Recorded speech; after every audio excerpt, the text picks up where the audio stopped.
Hello and welcome to EBAday 2023 in Madrid. I'm Hannah Wallace and with me now is Erik Alstromer from Form 3. Erik, thank you very much for joining us in the studio today. Thanks, Hannah. Thanks for having me. Really good to have you here. How are you enjoying EBAday so far? It's been excellent so far. Madrid is lovely, obviously. I got a chance to speak on the big stage yesterday. We had lots of clients interactions, so no complaints at all. Yes, it's been a busy EBAday for you, speaking on stage. We're talking off the back of that really, I'm talking about regulation first because I'm aware that there's been new regulation introduced across Europe around one-leg transactions for instant credit transfers. Bit of a tongue twister, but tell us a bit more about that and why it's been proposed now. So, cross-border real-time payments have been on the cards for a long time, right? We had IXB between Europe and the US, other trade corridors around the globe. And it's just, this is removing one of the regulatory issues to, I suppose, reach that nirvana of adding different schemes together, more or less blurring out the lines between wires and RTP, so to speak. The underlying ISO format's been there for ages, as I'm sure you know. Yeah. So there are a multitude of schemes out there ready to be primed together. And this just removes one more distraction, if you will, allowing transactions to be able to initiate from outside SEPA into the region, which is kind of one of the keys, and ultimately leveling the playing field for all the banks operating in the region.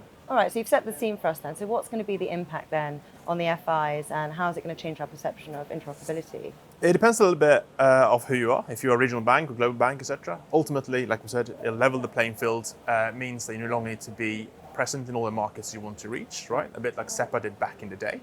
So Finnish bank can pay someone in Spain and vice versa. Adding more pressure on platforms, having one entry point into a box, if you will, allowing to reach more markets that you can switch on as and when they become ready, as when your client base want to explore those markets. As we know, there's a bit of convergence in the market in terms of cloud providers, in terms of platform providers that can offer this service.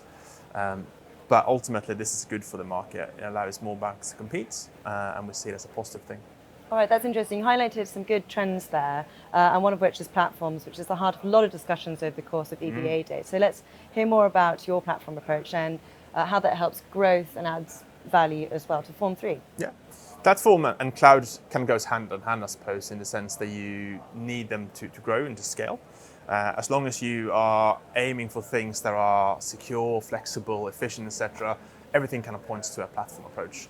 Unfortunately, it requires a lot of investments, it requires a lot of volumes. Very few individual institutions has that, and hence you kind of need to lump them together. And out comes a platform that operates on a somewhat secure basis, ideally on the cloud, so you can scale it more or less as and when things become ready.